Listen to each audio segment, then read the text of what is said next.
continuación es no apto para mentes aburridas. Las opiniones vertidas. Saciable curiosidad. Señoras y señores, porque todo en la vida tiene su ciencia.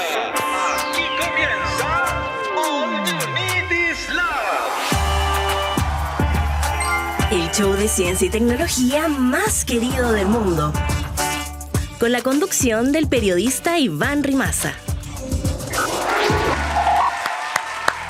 ¿Cómo están? Bienvenidos a una nueva edición completamente en vivo de All You Need Is Love desde el estudio 35 de TV USACH y también completamente en vivo por Radio USACH, la 94.5 FM. Y recuerda que nuestro canal es el 50 de la señal abierta. Pones una antenita, la conectas ahí. No sé si va por coaxial todavía la antenita, cómo diablos se conecta a los televisores, pero antenita de la televisión abierta, canal 50.1, nos puedes ver de lunes a viernes, me confirma acá el servicio técnico de nuestro canal, que efectivamente la antena va por coaxial. Oye, de hecho, si es que no nos puedes ver completamente en vivo, tenemos repeticiones también, de lunes a viernes a las 7:30 de la tarde, y también los fines de semana. E incluso, si es que las repeticiones o la televisión, la radio es demasiado para ti, porque hay que programarse con horario y no sé qué, no te preocupes, estamos disponibles en YouTube, en Spotify, siempre quedan ahí los capítulos arriba, e incluso a lo largo de todo Chile nos puedes seguir. El canal de TV USACH también está disponible en el cable Zapping y Mundo Pacífico. Oye, una pregunta para empezar a calentar la cabecita, aunque ya, ¿qué hora es? Sí, ya deberías tenerla más o menos tibia, pero si es que no la tienes todavía activada, echemos a andar las neuronas con la siguiente pregunta. ¿Sabes cuántos países existen? ¿Sabes cuántos países existen? Parece una pregunta fácil, pero el tema es que dependiendo de a quién le preguntes, la respuesta puede ser 190, 193 países, 195, 206 o incluso más. ¿Y por qué no hay una sola respuesta? Bueno, quizá porque ya el solo hecho de definir país es medio complejo, porque país... O sea, partiendo porque es un concepto coloquial, no se ocupa mucho en el derecho internacional, geopolítica, y por lo mismo entonces no existe una definición universal. La Convención de Montevideo, por ejemplo, definió en 1933 los criterios para ser un Estado soberano, que no necesariamente es sinónimo de país. Un Estado soberano, ¿qué es? Tiene que tener población permanente, territorio definido, un gobierno funcional y capacidad de relacionarse con otros estados. Pero hay territorios que, pese a cumplir con todas estas cuestiones, no son reconocidos como países. Por ejemplo, Taiwán tiene población, tiene territorio, tiene gobierno, tiene economía, tiene ejército, pasaportes, pero China no lo reconoce como país independiente. Entonces, como nadie quiere hacer enojar a China, casi nadie reconoce a Taiwán. La ONU, de hecho, tiene una cifra, 193 miembros. Ese podría ser un número oficial, entre comillas, pero tampoco es preciso, porque no todos los territorios soberanos están en la ONU. Taiwán, por ejemplo, no está en la ONU. O lo que pasa con Palestina, que es observador en la ONU, pero no todos lo reconocen. También está el Comité Olímpico. El tema de los deportes, bueno, el Comité Olímpico reconoce 206 países, pero ellos... podríamos decir que se pasan un poco, porque incluyen lugares como Puerto Rico y las Islas Cook, que técnicamente no son completamente independientes, como nos dice la Convención de Montevideo, ¿no? De hecho, existe gente que se aprovecha de esta ambigüedad para definir lo que es un país y trata de fundar el propio. Se llaman micronaciones, territorios que se declaran como independientes, pero que nadie toma en serio. De hecho, googlea si quieres saber más del tema micronaciones. Hay una que se llama Sealand, como sea land, como tierra en el mar, y es literalmente una plataforma antigua petrolera de cemento que está en el medio del mar, y alguien fue en un barco, se subió, puso una bandera y dijo: este es mi nuevo país. Sealand, por supuesto, nadie se lo toma en serio, ¿no? Entonces la respuesta a cuántos países existen depende de qué entendamos por país, porque las fronteras son construcciones sociales, más que realidades naturales. No hay una raya, digamos, pintada en el piso, ¿no?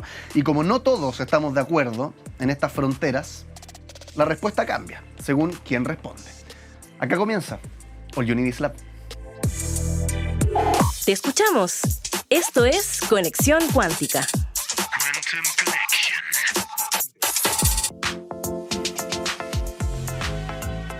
Sus 15 segundos de fama comienzan acá. Esa es la idea, tener redes sociales para interactuar. ¿Y por qué hablamos de los 15 segundos de fama? Bueno, porque nosotros subimos unos reels bastante interesantes que tú comentas. Y si es que los comentas, vas a aparecer en este programa. Tus comentarios, tu usuario, te van a llenar, te van a llover likes, te van a llover seguidores. Van a aparecer en la televisión abierta, en TV USACH, y también los van a escuchar todo Chile a través de Radio USACH, la 94.5 FM. ¿Cuáles son nuestras redes sociales? @TV USACH, @Radio USACH, @Diario USACH y @USACH Oficial. Todas esas aparecen en un código QR que está aquí abajito a la derecha en la pantalla. Tú lo escaneas con tu celular y te vas directo a las preguntas más curiosas respondidas por los que saben. Como por ejemplo, esta última que subimos ayer.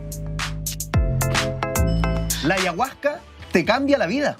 ¿Qué dice el experto? Muchas personas afirman que haber tomado ayahuasca les ha cambiado la vida y no tendríamos por qué no creerles, ¿no? Ya son varias personas que así lo afirman. Ahora, eso no es para todos, no a todos les va a hacer un efecto positivo tampoco, entonces tampoco debemos idealizar la ayahuasca como la varita mágica que la tomas y te arregló todos los problemas. Primero, ¿qué es? Es una poción, un brebaje que se prepara cocinando las lianas de la ayahuasca, que es una liana de la selva, junto con hojas normalmente de chacruna o cualquier otra hoja o ingrediente que tenga DMT, que es el principio activo, o los derivados del DMT, que son principios activos que nos hacen tener las visiones que produce la ayahuasca. Esta combinación es una química maravillosa que han descubierto los indígenas de la Amazonía. Muchas comunidades indígenas masticaban incluso las lianas e inhalaban polvos que tenían DMT al mismo tiempo. O sea, estaban haciendo la misma química, la misma combinación o sinergia química en su cuerpo en lugar de hacerlo en una olla con un brebaje.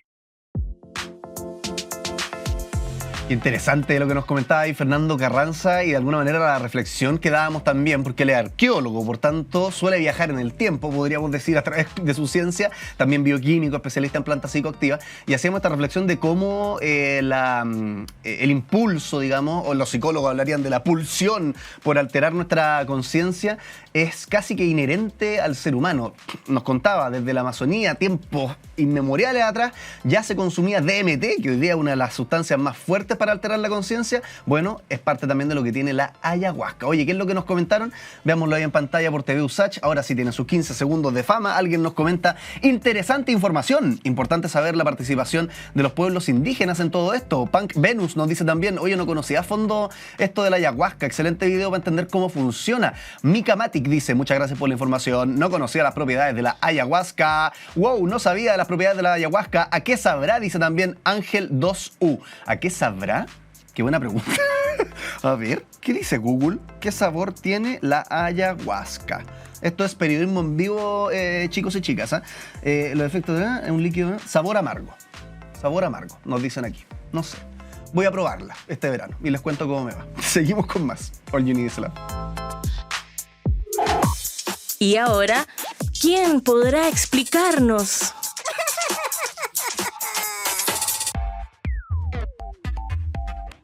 Vamos a hablar sobre biotecnología agrícola.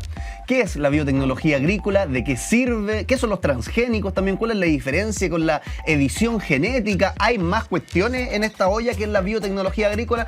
Lo vamos a conversar con Miguel Ángel Sánchez, director ejecutivo de Chile Bio, que le sonó ahí una notificación para que la ponga en silencio al tiro. Miguel, ¿cómo te va? Muchas gracias por estar acá en el programa. Te mandamos un aplauso. Hola, buenos días, Iván, un gusto saludarte. Harto tiempo que no conversábamos. Sí, hace tiempo, me acuerdo que hace, 3, 4 años, me acuerdo, en este mismo programa estuvimos conversando. Oye, Miguel, antes de que empecemos con la conversa, creo que es éticamente responsable comentarle a toda la audiencia qué es Chile Bio y qué intereses representan, qué empresas están aglutinadas ahí. Por supuesto, Chile Bio es un gremio, es una asociación de empresas que se dedican al desarrollo de la biotecnología en la agricultura. La biotecnología es un concepto súper amplio y en este gremio específicamente son empresas que se dedican al desarrollo de variedades nuevas de plantas adaptadas a los desafíos que enfrentamos en la agricultura y en la producción de alimentos. Y hacen trabajo de defensa de intereses, es decir, lobby, trabajo también científico. ¿Cuáles son como las aristas que hace Chile Bio? Bueno, nosotros como cualquier gremio trabajamos para pavimentar el camino para el desarrollo de la actividad, en este caso específico la biotecnología en la agricultura. Entonces trabajamos con el sector político, con el sector regulatorio, con el mundo comunicacional, con escolares, universitarios, medios de comunicación, etc.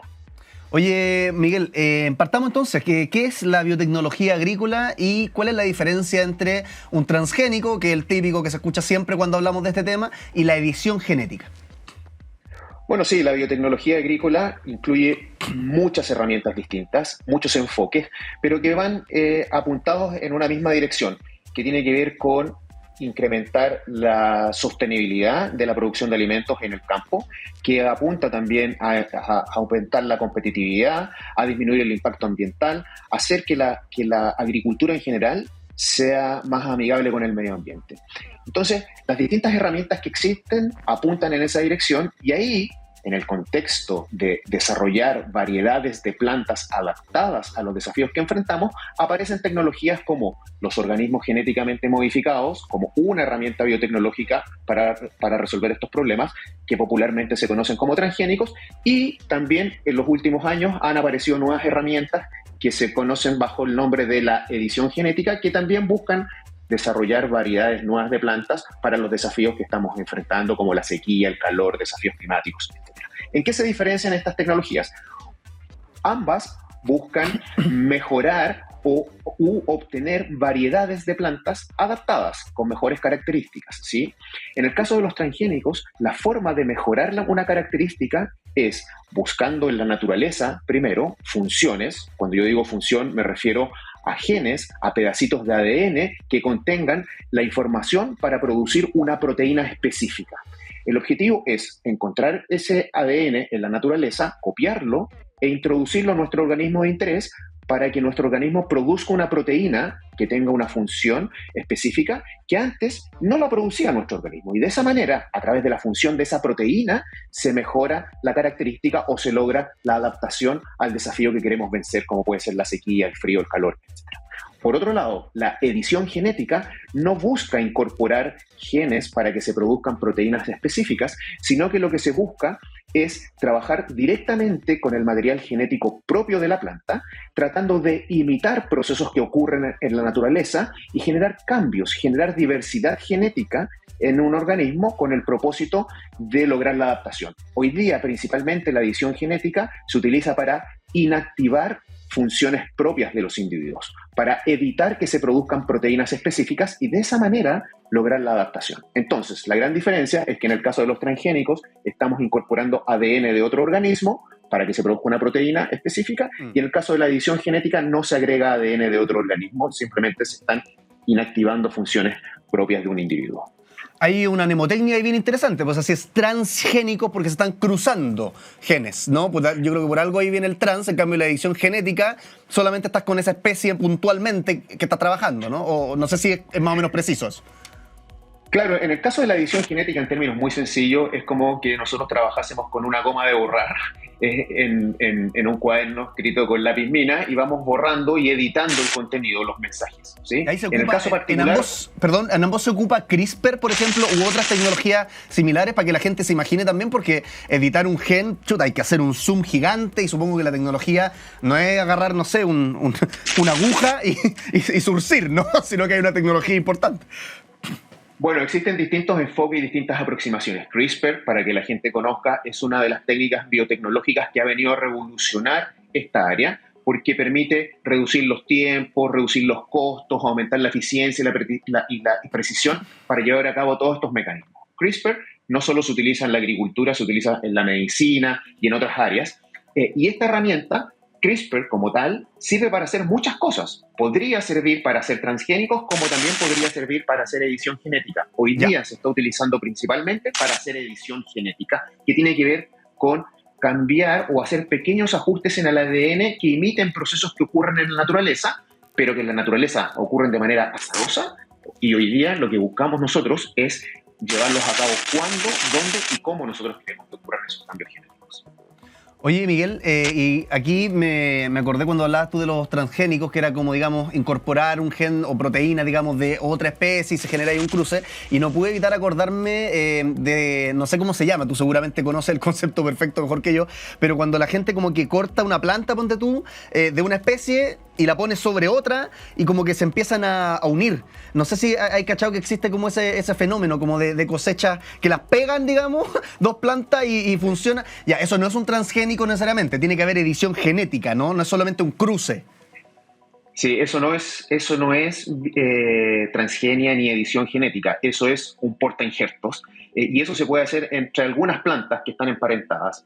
Principalmente eso se hace porque por lo general hay plantas que sus sistemas de raíces resisten suelos donde no cualquier planta puede crecer, pero lo que nos interesa es la parte aérea, las frutas, por ejemplo. Entonces hay plantas que tienen buena resistencia al suelo pero dan mala calidad de fruta. Entonces lo que se hace es se corta y se le pega se le pega una parte aérea que produce fruta de calidad. Pero ahí tienen que estar emparentadas las plantas, no se puede hacer con todas las plantas que existen en la naturaleza, y eso se llaman portainjertos, pero que no tiene nada que ver ni con la transgenia ni con la edición genética. Cuando hablamos de transgenia, como te decía, lo que se busca es agregar un gen para que se produzca una proteína específica que nos permita mejorar una característica de interés. Sabor, color, resistencia a enfermedades, tolerancia a la sequía, etc. La edición genética, estamos haciendo ajustes en la información genética sin agregar material genético extra. Oye, Miguel, y yo me acuerdo perfectamente la otra vez que conversábamos, y voy a recordarlo también para la gente que se perdió esa entrevista y está recién conectándose aquí, que tú me das un ejemplo que me abrió harto la cabeza, en el sentido de que del plátano, me acuerdo que tú me dijiste, que ha cambiado mucho en los últimos miles de años genéticamente, pero no necesariamente con un ser humano en un laboratorio, ¿no? Haciendo intencionadamente una transgenia, una edición genética, pero que igualmente ha sufrido a lo largo de miles de años cambios genéticos. Y ejemplos en otros alimentos supongo que hay muchos. Entonces, ¿por qué traigo este ejemplo que tú me diste en su momento a colación? Porque transgenia y edición genética, lo que hemos estado comentando, o en general la biotecnología alimentaria o agrícola, comparten que hay una intención humana directa, ¿no? O sea, hay un humano que quiero hacer este cambio, no es que se dio a lo largo de miles de años, que también ocurre. Sí, bueno, en el caso de la edición genética, estos pequeños ajustes sin agregar material genético, estamos imitando cosas que ocurren en la naturaleza, que podrían ocurrir, pero estamos dejando el azar de lado y hacemos el cambio o el ajuste que nosotros queremos, cuando queremos y dónde queremos, ¿sí? Efectivamente, como tú dices, la gran diversidad de productos agrícolas, de alimentos vegetales que hoy día existen, ¿te puedo pausar han sido desarrollados. Te voy a pausar cortito. Sí. Es que hay un sonido, no sé si podrás desconectar quizás los audífonos porque son un chirrido cada cierto rato. Entonces retomemos en 30 segunditos mientras arregláis el audio y yo le sigo contando a la gente, necesito que desconecten los audífonos, ojalá. Estábamos hablando sobre los alimentos transgénicos, biotecnología alimentaria, porque justamente hay una diferencia importante entre el transgénico y lo editado genéticamente, y lo fascinante también de estas tecnologías, como bien nos estaba contando Miguel Ángel y vamos a profundizar más adelante, es que de alguna manera miran la naturaleza, los cambios que ya la naturaleza están ocurriendo, digamos, sin intervención humana, como el ejemplo que estábamos comentando del plátano, ¿no? El choclo es otro ejemplo muy clásico, que antes era una cuestión así miniatura, pero a través de la selección humana, que nosotros vamos eligiendo los que nos parecen más ricos, hemos ido generando también cambios en la genética de varios alimentos. ¿Y cómo puede esto ayudar también a, no sé, por la crisis de alimentación de acá en el futuro? Bueno, Miguel, ¿nos escuchas bien ahora sí?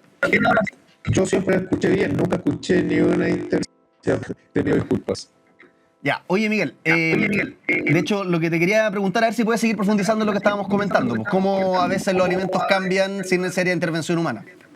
Sí, bueno, lo que estaba diciendo es que la gran diversidad de productos vegetales de interés agrícola que han sido variedades que el ser humano ha desarrollado, ¿sí? A través de estrategias de desarrollo de variedades a lo largo de la historia, desde que el ser humano hace interesado en ir obteniendo diversidad de productos. Esa diversidad, hoy ya la entendemos, es diversidad genética, y en los últimos 30 años el ser humano se ha metido o se ha puesto a trabajar directamente con las plantas para generar esa diversidad genética de manera eficiente y precisa. Ahora bien, como tú mencionabas, cuando piensas en un maíz, en choclo, el choclo simplemente no existía como lo conocemos si el ser humano no existiese.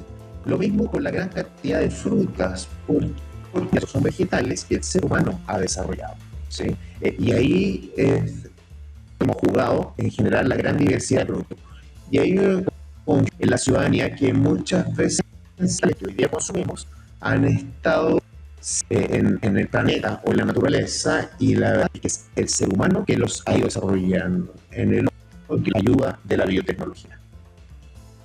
Miguel Ángel Sánchez, director ejecutivo de Chile Bio. Oye, muchas gracias por estar acá con nosotros en el programa. Te mandamos un aplauso a la distancia y que estés muy bien. Muchas gracias. Bueno, nosotros seguimos con más All You Need Is Love. La máquina del tiempo.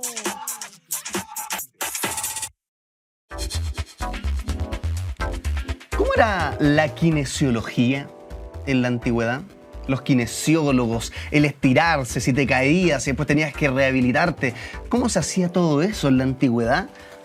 ¿Desde siempre vieron solamente lesiones? Viajemos en el tiempo para descubrirlo, ¿te parece? En la antigüedad, Egipto, Grecia, Roma, China, India, los médicos ya describían evaluaciones del movimiento para diagnosticar lesiones musculoesqueléticas. Los médicos egipcios, como los del papiro de Edwin Smith en 1600 a.C., ya describían entonces ciertas cosas relacionadas con movimiento para diagnosticar lesiones. En China, luego, la medicina tradicional, especialmente Daoyin y más tarde Qigong, utilizaba ejercicios guiados para restaurar la movilidad y la energía corporal. De hecho, Hipócrates y Galeno proponían el movimiento como medicina, describiendo técnicas manuales, masajes y ejercicios terapéuticos para restaurar funciones corporales. En la India, el Ayurveda integraba posturas precursoras del yoga físico para corregir desequilibrios y mejorar fuerza, estabilidad y función. Luego, en la Edad Intermedia, en el mundo árabe particularmente, médicos como Avicena describieron ejercicios específicos para recuperar movilidad después de lesiones, sistematizando movimientos terapéuticos. En Europa medieval, aunque la actividad física disminuyó en la práctica médica, se mantuvieron técnicas básicas de masaje y movilización en monasterios y centros de cuidado. Durante el Renacimiento, el estudio anatómico por Vesalio y otros proporcionó bases más precisas para comprender músculos, articulaciones y biomecánica. De hecho, a finales de este periodo surge una visión más científica del cuerpo en movimiento, impulsada por observaciones anatómicas y los comienzos de la fisiología moderna. En la actualidad, particularmente en el siglo XIX, aparecen los primeros sistemas de gimnasia médica, el LINC en Suecia, por ejemplo, que son precursores directos de la kinesiología y la fisioterapia moderna. En el siglo XX se consolidan la biomecánica, la fisiología del ejercicio y la neurociencia motora, formando la base científica de la kinesiología actual. Surgen diversas ramas: kinesiología clínica, kinesiología deportiva, kinesiología preventiva, laboral, neurológica, incluida la kinesiología aplicada, aunque su validez científica hasta hoy día es limitada. Hoy existen tecnologías avanzadas como plataformas de fuerza, análisis 3D del movimiento, electromiografía de superficie, ecografía musculoesquelética, todos exámenes, procedimientos, máquinas, tecnología médica relacionada con la kinesiología, que también de hecho ha entrado en este tutti frutti, digamos, de cuestiones, la realidad virtual. Exoesqueletos incluso, no sé si tú has visto estos exoesqueletos que literalmente son como unos fierros que se ponen alrededor de las piernas o en el cuerpo para darle fortaleza a los huesos o a los músculos, una fortaleza sobrehumana, podríamos decir. Muy propio de varias series que hemos visto, de ciencia ficción, incluso en algunos animes se ha visto cómo se puede potenciar con herramientas externas las capacidades ya del ser humano. Todo esto para evaluación y la rehabilitación también del movimiento. ¿Cómo ha cambiado la kinesiología a lo largo del tiempo? Hicimos ahí un viaje por el tiempo desde los médicos egipcios que escribían papiros o los médicos chinos que hacían ciertos ejercicios guiados hasta la actualidad, donde ya tenemos exoesqueletos y realidad virtual. ¿Qué tal? Pequeña pausa y volvemos con más All You Need Is Love. Hagamos la corta. Ciencia al paso.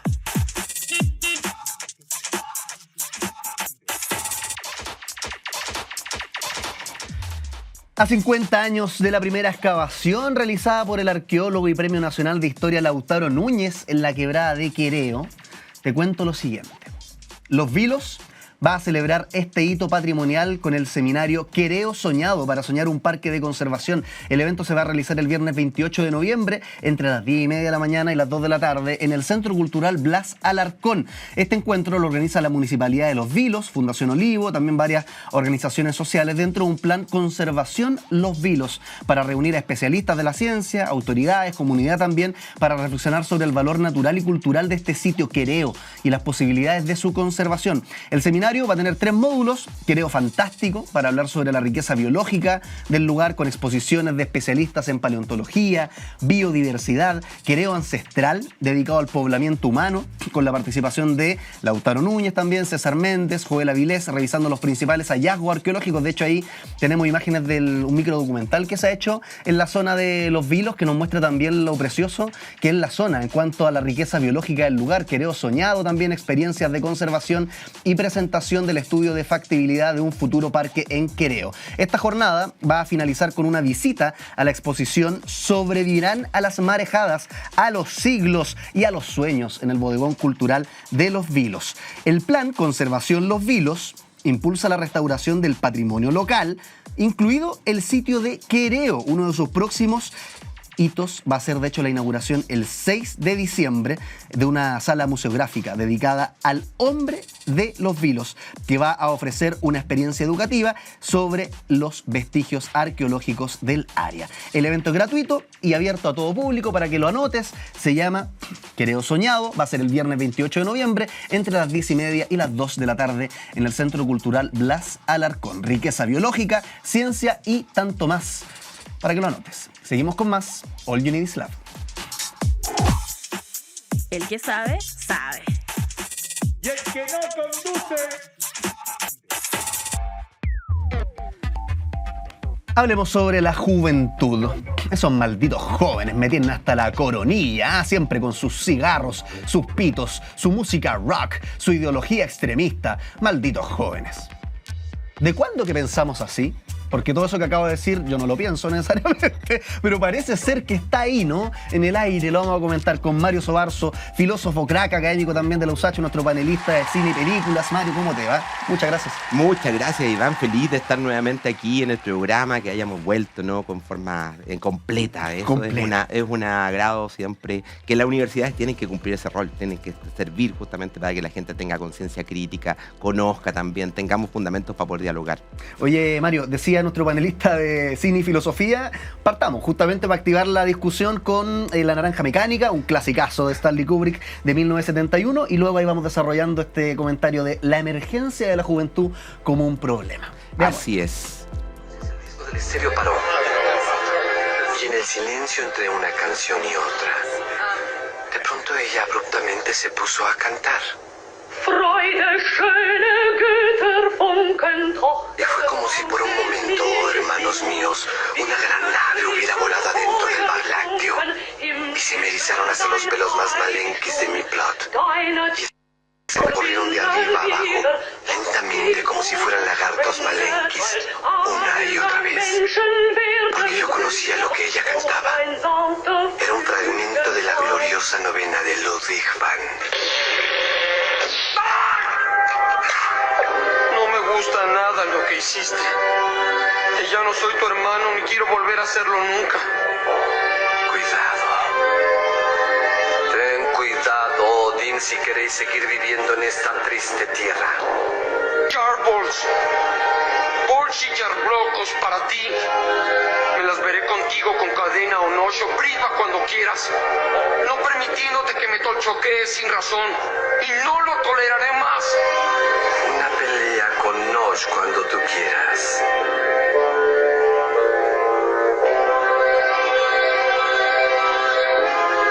Estoy algo cansado.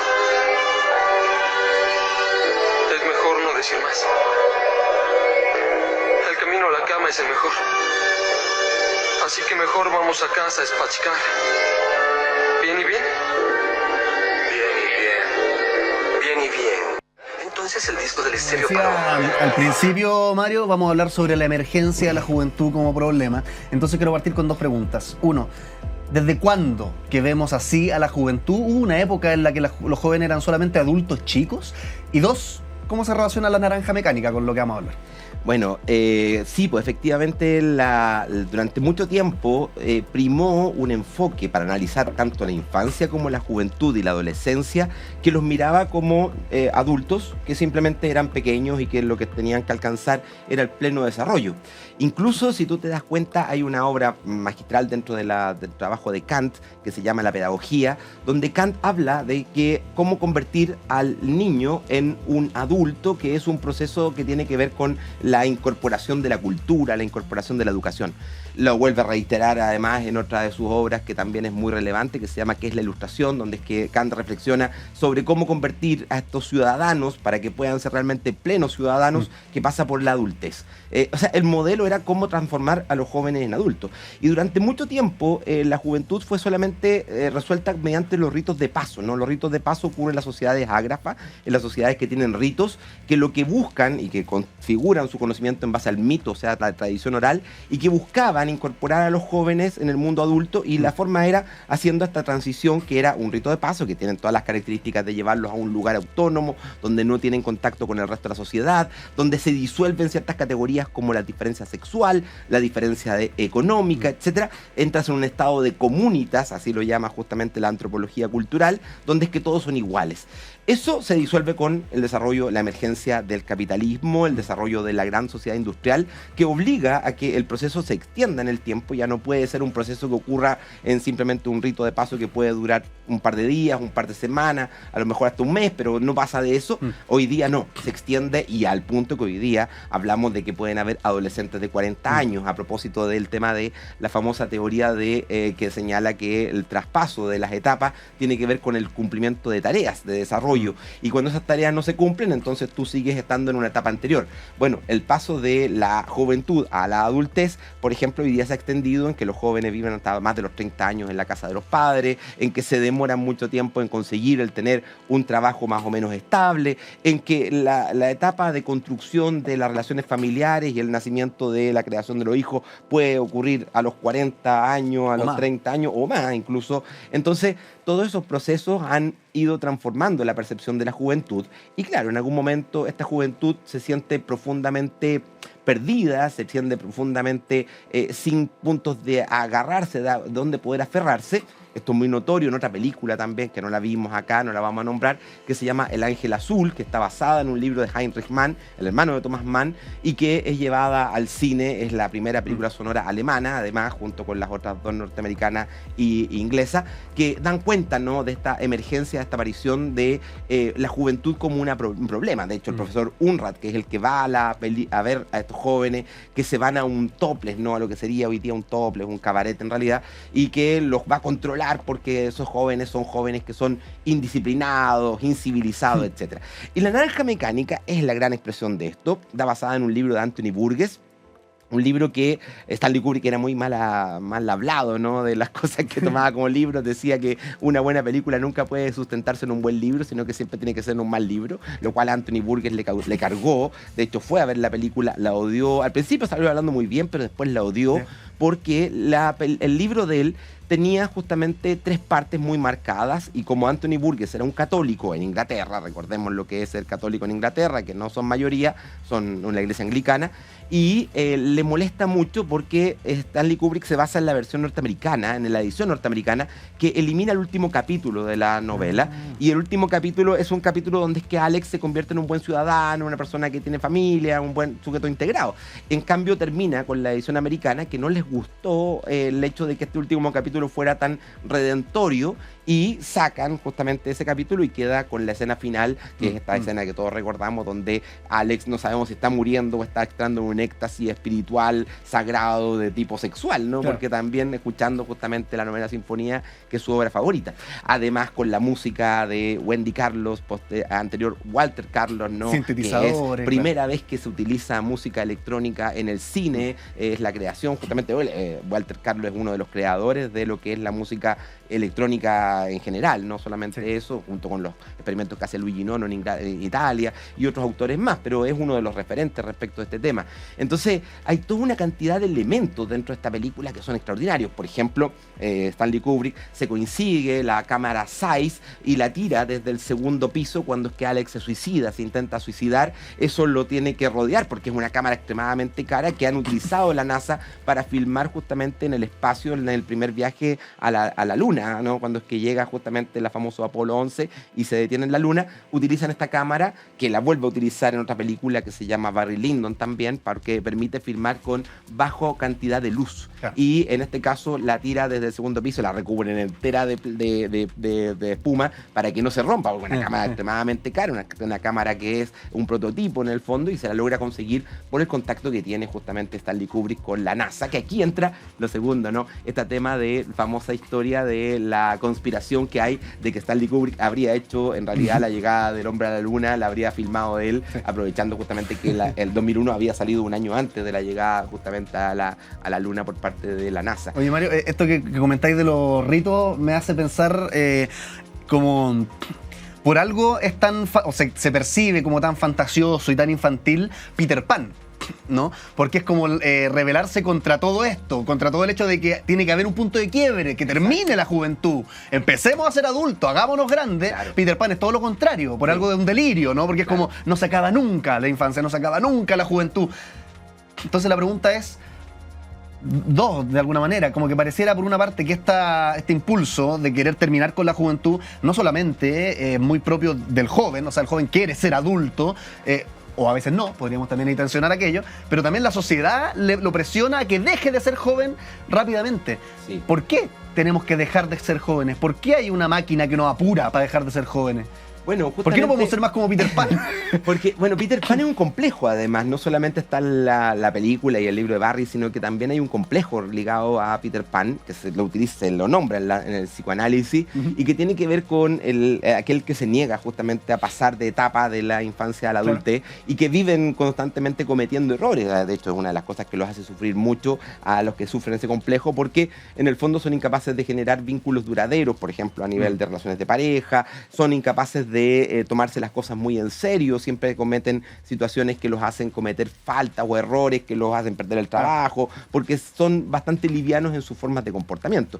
Y eso es muy notorio también en este proceso de Alex, que es lo que la película se nota mucho, porque Alex en el fondo él se negaba, ¿no?, a traspasar a la etapa de la adultez y, bueno, vive la experiencia del abandono de su propia familia, vive la experiencia de... O sea, es interesante porque Kubrick en esta película vuelve a repetir algo que va a hacer también, vuelve a repetirlo mucho tiempo después, en Ojos Bien Cerrados. Si tú sigues Ojos Bien Cerrados, como se llama la última película que realizó, te vas a encontrar con que sigue el mismo ciclo, con que lo que ocurre en un principio y las personas con las que se encuentra son las mismas personas igual en Ojos Bien Cerrados con las que se vuelve a encontrar cuando es que ocurre la secuencia de día. Son los mismos sujetos que lo han visto en la noche anterior, los mismos que él ha encontrado, la misma persona que supuestamente lo salva, etc. Son en la misma secuencia. Aquí también ocurre algo parecido.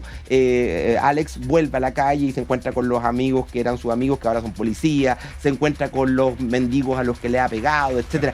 Hay una construcción respecto de esto, de la idea de la duplicidad, de la duplicación de la historia, que da cuenta de esta incapacidad de, en el fondo, romper el ciclo, que los ritos de paso permitían saltar, permitían que la gente que salía de ahí llegara siendo un adulto a la sociedad, que llegara siendo reconocido, que desde ese momento se podía casar, pasaba a ocupar un rol fundamental al interior de su comunidad en términos económicos, etc. Algo que nos importa mucho es que los jóvenes dejen de ser improductivos, ¿no? Que dejen de vivir de la familia, que dejen de vivir de lo que los papás les dan y que se vuelvan gente adulta. Y eso es muy notorio en este proceso de por qué queremos que los jóvenes dejen de ser jóvenes, ¿no? Y que los adolescentes dejen de ser adolescentes muy rápidamente, ¿no? Que les pedimos, ya, pues compórtate como un adulto, si ya tienes 18 años.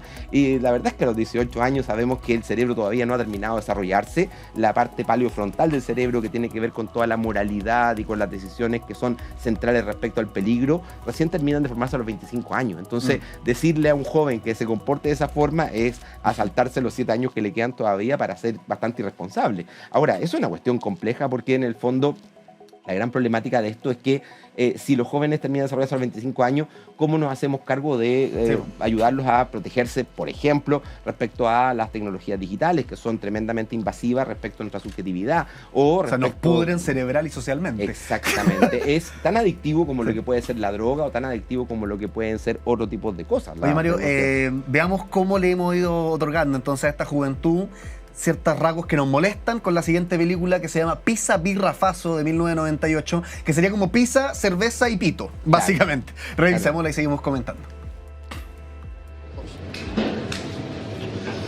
¿Sabes que conocí una mina que la calentaba el obelisco, loco? ¿Cómo la calentaba? ¿Qué sé yo? Decía que era una especie de que captaba todas las ondas por que circulan por la ciudad, boludo. Pero la esa mina, loco, ¿eh? Que salió conmigo 2 años. Por eso. No sé, loco. A mí no me cabe eso de poner una gigante en medio de la ciudad. Yo sé porteño para pensar eso, ¿eh? ¿Y los cordobeses, boludo, que no se ponen las pilas? ¿Eh? La ley. Qué bárbaro. Vas a tener un hijo, boludo, ¿sabías? Yo no, Sandra. Hacete el boludo. Che, ¿cómo le vas a poner a esa mujer? Julia. ¿Por? A ver si llama a una tía que sabía que era mucho yo. Oye. ¿Sí, varón? Pablo. Vamos.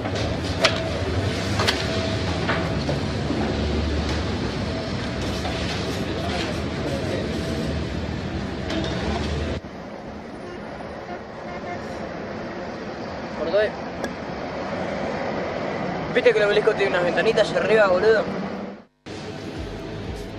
Topol. ¿De qué están hablando estos jóvenes y cómo nos ayuda a entender esto de Pizza Birra Faso? Bueno, aquí, a diferencia de esa primera representación social que veíamos en La Naranja Mecánica, donde es que el joven era visto como un peligro por el tema de la caída de la delincuencia y la violencia, la ultraviolencia, justamente como dice el libro Burgess, en el caso de esto lo que vemos es la experiencia de la marginalidad. La película esta, Faso en realidad es cigarro, no es el pito. Ya, no tenía idea. El Faso es tenés un fasito, te dicen. Un fasito para un tabaco. Un tabaco, ya. Claro. No necesariamente, porque además en Argentina, si bien entra algo de droga de Paraguay prensada, pero no es común tanto la marihuana como es acá en Chile, ¿no? Que se usa mucho más. Entonces, lo que ellos quieren mostrar es esto del tema de cómo los jóvenes, en el fondo, lo que se reduce su día. Estos son jóvenes que viven en una situación de la calle, viven de machetear, de asaltar a algunas personas que están durmiéndose a veces en la misma obelisco. Hay una explanada bastante grande donde la gente va a esperar. Incluso los muestran en alguna escena escuchando justamente a los evangélicos predicando en ese lugar, etc. Y te muestra lo que es la falta de expectativa de la juventud latinoamericana, una falta de expectativa asociada justamente a las condiciones socioeconómicas, donde es que la promesa meritocrática se ha perdido, porque si bien en Argentina la educación es gratuita, y uno podría decir, no, si es gratuita, ¿cómo los jóvenes no van a querer estudiar en la universidad si no, hasta el posgrado lo pueden hacer gratis? Sí, pero que la segmentación socioeconómica en Argentina no es muy distinta a Chile, aunque la educación universitaria sea gratuita, porque los que vienen de liceos que son de menos calidad socioeconómica, donde es que las familias son más pobres, tienen muy pocas posibilidades de lograr éxito en la universidad. O sea, hay un grueso de clase media precarizada igual que en Chile, al que apuntaba Perón, de hecho. Y no solo eso, el que apuntó Milei. Ahora. Milei ahora, recientemente, recibe un gran apoyo de la juventud que ve que dicen, estamos pagando la universidad nosotros con nuestros impuestos para que los que vayan sean los jóvenes chetos, ¿no? Cheto en Argentina es el cuico, sí. El cuico chileno.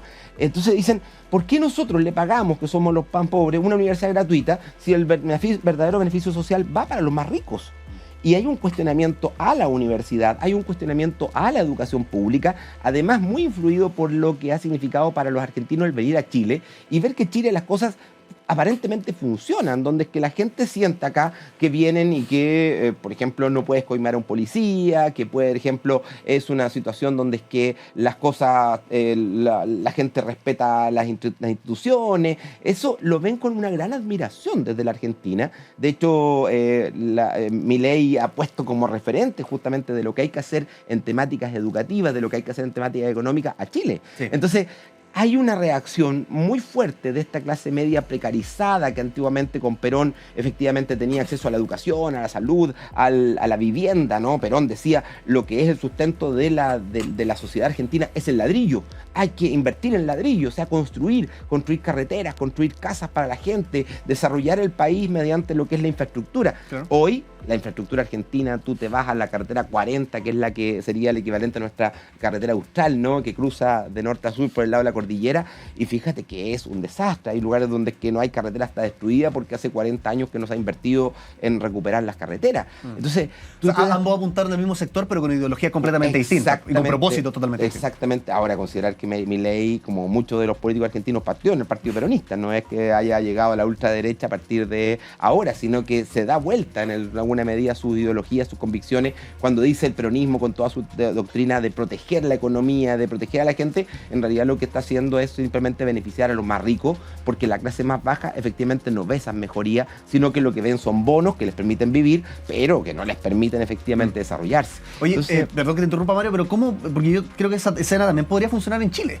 ¿Cómo traspasamos ese análisis de Pisa y Rafazo acá en nuestro país, donde también la juventud es vista como un caos que no sé cómo ordenar esta cuestión, ¿cachai? ¿Cómo le pongo cadenas? ¿Cómo los recluyo para que no molesten? El gran referente para mí que tiene mucho que ver con esta película es que luego comenta, ¿no? Que es esa sensación de que en realidad, como dicen en un momento en la película, en una escena que citamos mucho con mis amigos, ahora se acuerdan de los locos, ahora que estamos todos locos, ¿no? Que es esa sensación de que en realidad pareciera que solo te queda esperar a que venga un ovni a salvarte y que no hay las faltas de perspectiva, de expectativa de los jóvenes, de sentir de que la promesa de que vas a ir al liceo, vas a ir a la escuela y te va a ir bien, ya lo decían los prisioneros, te instan a estudiar, pero en la realidad sabemos que esto es para otro y no para nosotros. Entonces, esa sensación de esperanza, de abandono, de falta de expectativa, manifiesta, se expresa también en Chile y en Latinoamérica en general. Mario, sigamos aprovechando ahí que te hidratas de ver diarios de motocicleta del 2004, Che Guevara. ¿Cómo se conecta con esto? Lo comentamos a la vuelta.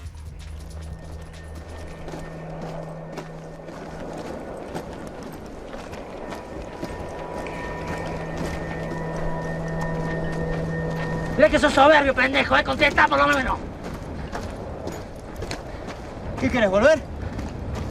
Andá, volvé. Yo llego a la mina y después te cuento cómo es. Tú también. Tú también, al de al lado.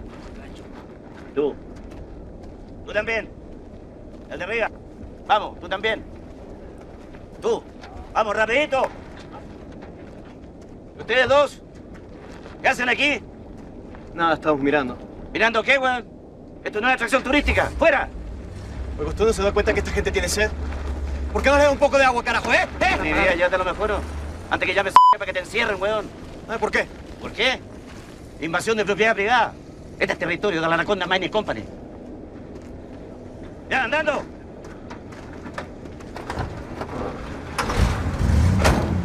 ¡Hijo de p***!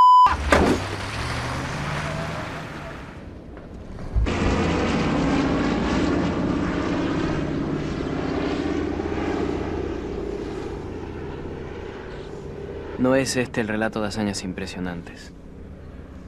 Es un trozo de dos vidas tomadas en un momento en que cursaron juntas un determinado trecho, con identidad de aspiraciones y conjunción de ensueños. Fue nuestra visión demasiado estrecha, demasiado parcial, demasiado apresurada. Fueron nuestras conclusiones demasiado rígidas.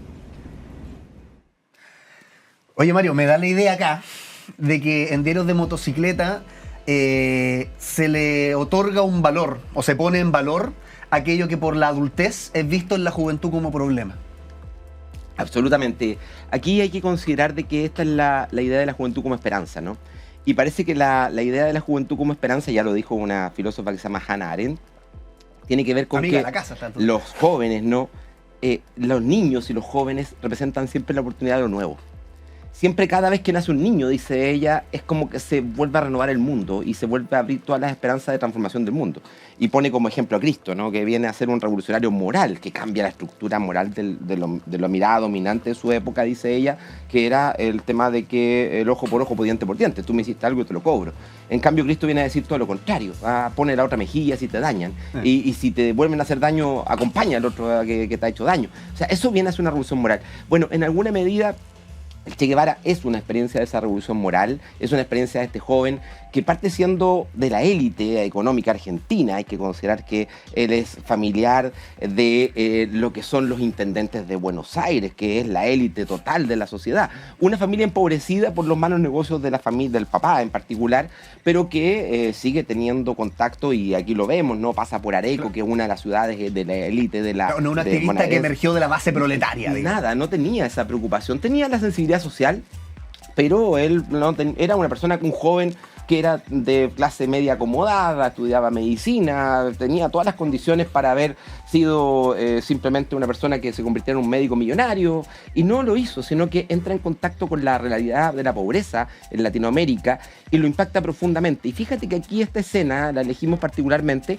porque a la Violeta Parra le pasa exactamente lo mismo. La Violeta Parra, esta canción que cuenta cuando ella va para el norte y se encuentra con las casas de calamina, se encuentra con los jóvenes, con la gente sin esperanza, sufriendo, viviendo en situaciones brutales, etc.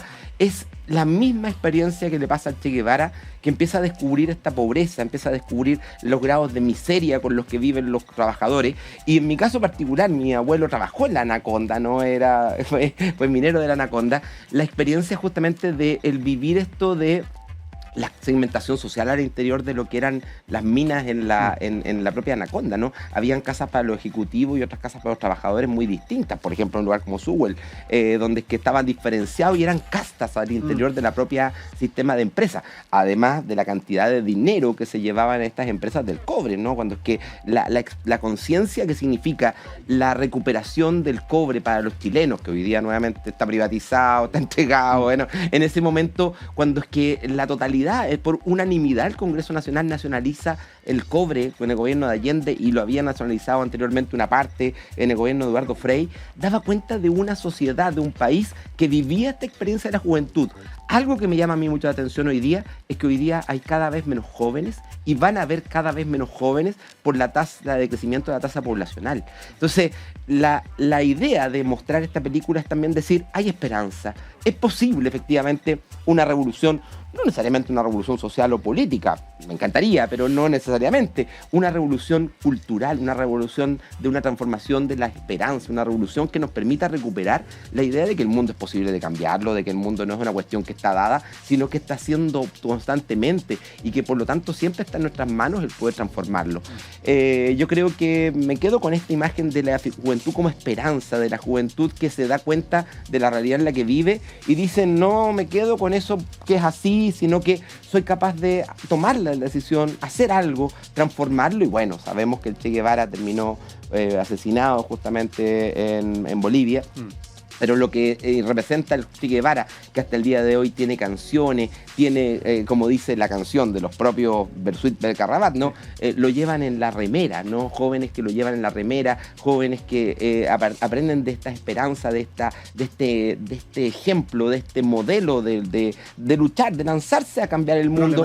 Problematizarlo, cuestionarlo, transformarlo. El discurso del Che Guevara, mucho tiempo después, hablando de la trilateral, que es este gran modelo de control imperialista que hoy día lo vemos tan vigente en lo que es la reconfiguración del orden global internacional, la verdad es que sigue con una vigencia total, ¿no? Entonces, bueno, no quedarnos con esta imagen solo de la juventud como violenta o la juventud como marginalidad, sino que a lo mejor también los jóvenes son posibles transformadores de la sociedad y creadores de un cambio cultural, creadores de un cambio social. Mario Sobarzo, filósofo, crack, académico de la USACH, te damos un aplauso grande. Gracias como siempre por estar acá, hacer esta selección hermosa de películas. Que estén muy Muchas bien. Gracias, Iván, por la invitación. Bueno, y que sigamos para adelante nomás, como siempre. ¿Seguimos con más? ¿Les parece? All You Need Is Love.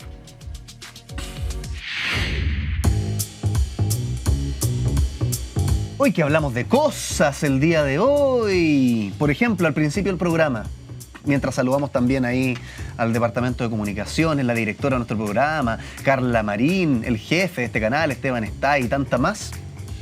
Al principio yo decía la siguiente pregunta. ¿Sabes cuántos países existen? ¿Sabes cuántos países existen? Parece una pregunta fácil, pero el tema es que dependiendo de a quién le preguntes, la respuesta cambia un montón. ¿Y por qué?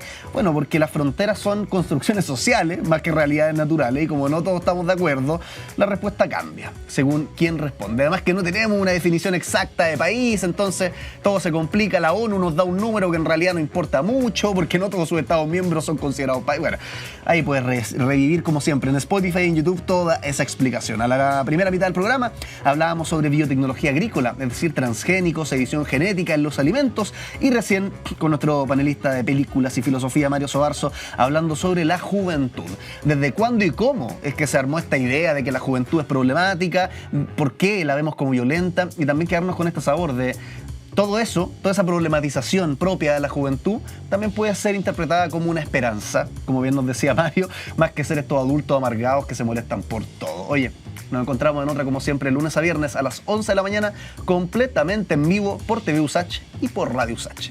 Que estén muy bien. Chao, chao.